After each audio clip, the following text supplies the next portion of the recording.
തമ്മിൽ തല്ലിയും പരസ്പരം ചെളിവാരിയെറിഞ്ഞും CPM അവരുടെ തനി നിറം കാണിച്ചുകൊണ്ടിരിക്കുകയാണ്. സാധാരണക്കാരുടെയും തൊഴിലാളികളുടെയും പാർട്ടി എന്ന നാഴികയ്ക്ക് 40 വട്ടം പ്രസംഗിച്ചിരുന്ന CPM അവരുടെ പ്രത്യയ ശാസ്ത്രത്തിൽ നിന്നും തെന്നിമാറി എന്നു മുതൽ സ്വന്തം നിലനിൽപ്പിനും ഉന്നമനത്തിനും വേണ്ടി പ്രവർത്തിക്കാൻ തുടങ്ങിയോ അന്ന് തുടങ്ങിയതാണ് CPM-ന്റെ അധപതനം. എന്നാൽ കമ്മ്യൂണിസ്റ്റ് പ്രസ്ഥാനം തകർച്ചയിലേക്ക് നീങ്ങുകയാണെന്നോ നശിച്ചുകൊണ്ടിരിക്കുകയാണെന്നോ തിരിച്ചറിയാതെ വീണ്ടും വീണ്ടും അഴിമതിയും കെടുകാര്യസ്ഥതയും മുഖമുദ്രയാക്കിയതോടെ അണികളും പരസ്യ വിമർശനങ്ങൾ ഉന്നയിച്ച് രംഗത്തെത്താൻ തുടങ്ങി. അതുവരെ പാർട്ടിക്കുള്ളിൽ മാത്രം ഒതുങ്ങിയിരുന്ന ചേരിതിരിവും തമ്മിൽ തല്ലും പുറം ലോകവും അറിഞ്ഞു തുടങ്ങിയിരിക്കുന്നു.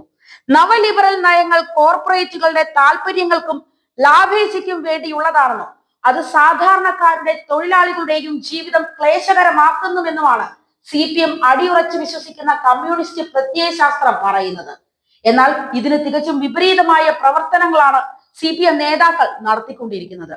അഴിമതിയും ആഡംബര ജീവിതവും കൊള്ളയും ലൈംഗികാരോപണങ്ങളും ഒക്കെ നവലിബറൽ നയങ്ങളുടെ ഭാഗമായുള്ള ഉപോൽപ്പന്നങ്ങളാണെന്ന് പറയാം. എന്നാൽ CPM-നെതിരെ പാർട്ടി സഖാക്കളിൽ നിന്ന് തന്നെ വ്യാപകമായി ഉയരുന്ന ആരോപണം ഒരു വിഭാഗം നേതാക്കളുടെ ആഡംബര ജീവിതവും അഴിമതിയും കൊള്ളയും ലൈംഗികാരോപണങ്ങളുമാണ് എന്നത് വിരോധാഭാസമായി തോന്നാം. നവലിബറൽ നയങ്ങൾക്കും മൂലധന ശക്തികൾക്കുമെതിരെ ഘോരഘോരം പ്രസംഗിക്കുന്ന നേതാക്കൾക്കെതിരെ തന്നെ കമ്മ്യൂണിസ്റ്റ് പ്രത്യയശാസ്ത്രം നെഞ്ചോട് ചേർത്ത് പിടിക്കുന്ന നേതാക്കളും പാർട്ടി അണികളും ഈ ആരോപണം പരസ്യമായി ഉന്നയിക്കുകയും തെരുവോരത്തെ പരസ്യ പ്രകടനമായി അത് മാറുകയും ചെയ്യുന്നത് കാലത്തിന്റെ കാവ്യനീതിയാകാം. മാർച്ചിൽ കൊല്ലത്ത് നടക്കുന്ന CPM സംസ്ഥാന സമ്മേളനത്തിനും ഏപ്രിൽ മാസത്തിൽ നടക്കേണ്ട പാർട്ടി കോൺഗ്രസിനും മുന്നോടിയായുള്ള ഏരിയ സമ്മേളനങ്ങൾ പുരോഗമിക്കവേ പാർട്ടി പ്രാദേശിക ഘടകങ്ങളിലുണ്ടായ പരസ്യമായ വിഭാഗീയതയും ഏറ്റുമുട്ടലും വിവിധ ജില്ലകളിലേക്ക് വ്യാപിച്ചതോടെ CPM ആകെ പ്രതിരോധത്തിലായിരിക്കുകയാണ്. ഏരിയ സമ്മേളനങ്ങൾ നടത്തി ഭാരവാഹികളെ തെരഞ്ഞെടുക്കുന്നതിനിടയിലാണ് കരുനാഗപ്പള്ളിയിൽ പാർട്ടിയിലെ ചേരിപ്പോര് രൂക്ഷമായി പരസ്യ പ്രതിഷേധത്തിലേക്ക് എത്തിയത്. ഇരുമ്പു ചട്ടക്കൂടിൽ എന്ന പോലെ നടക്കുന്ന ഭിന്നതകൾ മറ്റു രാഷ്ട്രീയ കക്ഷികളിലേതുപോലെ ഒരിക്കലും മറനീക്കി പുറത്തു വരാത്ത CPM-ലെ ഇപ്പോഴത്തെ സംഭവ വികാസങ്ങൾ പാർട്ടി അണികളിലും നേതൃതലത്തിലും നിലനിൽക്കുന്ന കടുത്ത അസംതൃപ്തിയും ചേരിപ്പോരും ഭരണവിരുദ്ധ വികാരവുമാണ് എന്നതാണ് വിലയിരുത്തപ്പെടുന്നത്.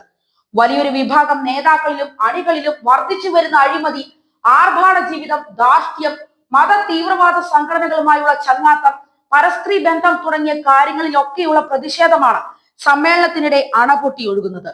കൊല്ലത്തെ ഏറ്റവും കൂടുതൽ പാർട്ടി അംഗങ്ങളുള്ള കരുനാഗപ്പള്ളിയിൽ 2002-ലുണ്ടായ സമാന സാഹചര്യം തന്നെയാണ് ഇപ്പോൾ ഉടലെടുത്തിരിക്കുന്നത്. അന്ന് പാർട്ടിയെ ഗുരുതര പ്രതിസന്ധിയിലാക്കി ഏരിയ കമ്മിറ്റി അംഗങ്ങൾ, ലോക്കൽ സെക്രട്ടറിമാർ തുടങ്ങിയവർ കൂട്ടത്തോടെ പാർട്ടി വിട്ട് VB ചെറിയാന്റെ നേതൃത്വത്തിൽ പുതിയ പാർട്ടി രൂപീകരിച്ചിരുന്നു.